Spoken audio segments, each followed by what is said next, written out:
America, Iran और Israel के बीच चल रहा युद्ध अब 20 दिन पार कर चुका है और हालात सुधरने के बजाय और ज्यादा भयावह हो गए हैं, क्योंकि अब यह सिर्फ एक युद्ध नहीं रहा, बल्कि यह एक ऐसा मल्टी फ्रंट टकराव बन चुका है जिसमें हर नया हमला दुनिया को तीसरे विश्व युद्ध के और करीब ले जा रहा है।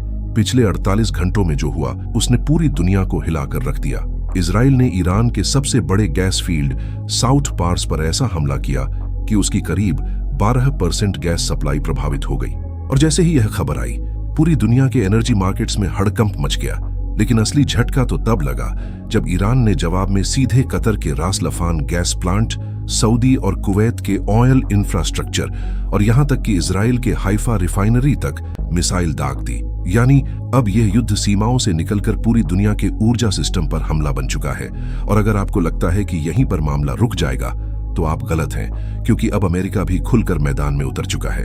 स्ट्रेट ऑफ हॉर्मोज, जो दुनिया की लगभग 20% तेल सप्लाई का रास्ता है, उसे सुरक्षित रखने के नाम पर अमेरिका ने अपने सबसे advance fighter jets, Apache helicopter और बंकर बस्टर बम तक तैनात कर दिए हैं। और रिपोर्ट्स के मुताबिक ईरान के अंदर हजारों टारगेट्स पर एयर स्ट्राइक हो चुकी है।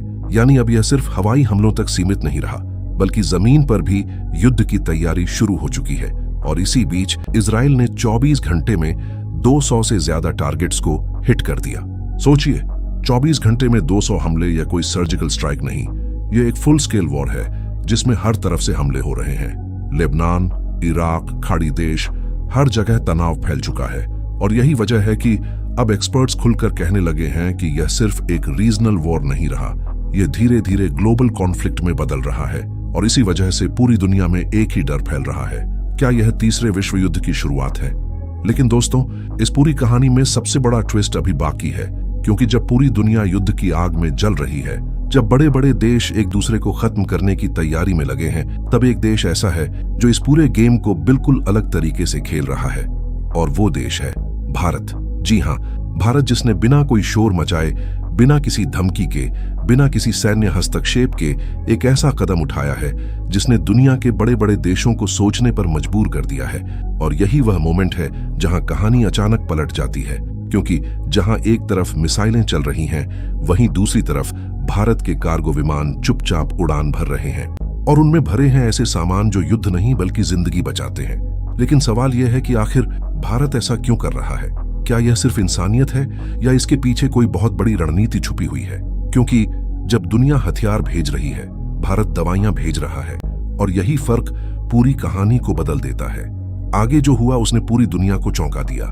इसीलिए वीडियो को अंत तक जरूर देखिए, क्योंकि अगला हिस्सा इस पूरी कहानी का सबसे बड़ा खुलासा करने वाला है। और अगर आप चाहते हैं कि ऐसे ही डीप और अनकट एनालिसिस आपको मिलता रहे, तो अभी वीडियो को लाइक करें, चैनल को सब्सक्राइब करें और बेल आइकन को ऑल पर जरूर सेट कर लें, क्योंकि यहाँ आपको सिर्फ खबर नहीं बल्कि खबर के पीछे की असली रणनीति समझाई जाती है।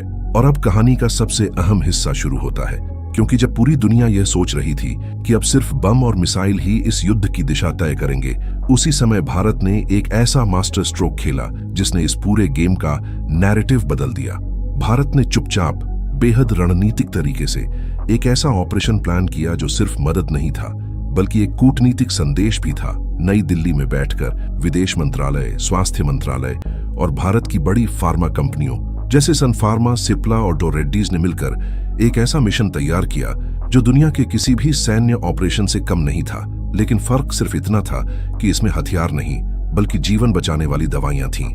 हजारों ton medical supply, antibiotics, ICU kits, emergency injection, life saving drugs कुछ ही दिनों में तैयार कर लिए गए। और सबसे खास बात यह थी कि इस पूरे मिशन को इतना सीक्रेट रखा गया कि किसी को भनक तक नहीं लगी। फिर शुरू हुआ असली ऑपरेशन। दिल्ली और मुंबई के एयर कार्गो हब से विशाल कार्गो विमान बोइंग 777 और एयरबस A330 में इन सप्लाई को लोड किया गया। हर बॉक्स पर साफ लिखा था ह्यूमैनिटेरियन एड फ्रॉम इंडिया। और फिर ये फ्लाइट्स सीधे ईरान के इमाम खुमैनी इंटरनेशनल एयरपोर्ट पर लैंड हुई, जहां पहले से ईरानी अधिकारियों और रेड क्रिसेंट की टीमें तैयार थीं। और दोस्तों, यहां से जो हुआ वह और भी ज्यादा दिलचस्प है, क्योंकि सिर्फ 24 से 36 घंटों के अंदर ये मदद जमीन पर पहुंच गई। और फिर एयरपोर्ट से इन दवाइयों को बड़े बड़े ट्रकों में लोड करके तेहरान, बंदर अब्बास, मशाहद और अन्य प्रभावित इलाकों तक भेजा गया। कई जगह मोबाइल मेडिकल यूनिट्स बनाई गईं, जहां भारतीय दवाइयों से सीधे इलाज शुरू हो गया।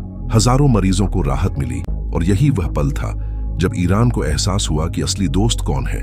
लेकिन सबसे बड़ा सवाल यह है कि अमेरिका इसे रोक क्यों नहीं पाया?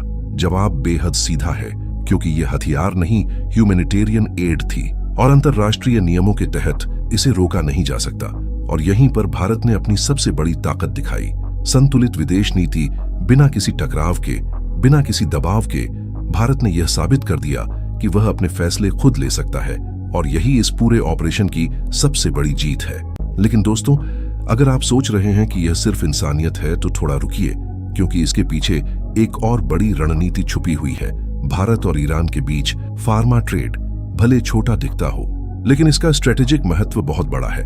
ईरान सस्ती और जेनेरिक दवाओं के लिए भारत पर निर्भर है और 2025 में भारतीय दवाओं का निर्यात 70% तक बढ़ चुका है। यानी यह सिर्फ मदद नहीं, बल्कि एक मजबूत कूटनीतिक निवेश भी है और हो सकता है कि आने वाले समय में इसका फायदा भारत को तेल व्यापार या समुद्री रास्तों में मिले। यहां तक कि भारत के फंसे हुए जहाजों को रास्ता मिलना भी इसी रणनीति का हिस्सा हो सकता है। यानी जहां बाकी देश युद्ध में उलझे हैं, भारत भविष्य की तैयारी कर रहा है और यही उसे बाकी दुनिया से अलग बनाता है। अब सवाल आपसे है, क्या भारत ने सही किया? क्या यह सिर्फ इंसानियत है या एक मास्टर स्ट्रोक? नीचे कमेंट करके अपनी राय जरूर बताइए और अगर आपको लगता है कि ऐसी सच्ची और गहराई वाली जानकारी हर भारतीय तक पहुंचनी चाहिए तो इस वीडियो को अभी शेयर करें और चैनल को सब्सक्राइब करके बेल आइकन को ऑल पर जरूर सेट करें, क्योंकि यहां आपको वो सच बताया जाता है जो बाकी जगहों पर छुपा दिया जाता है। जय हिंद।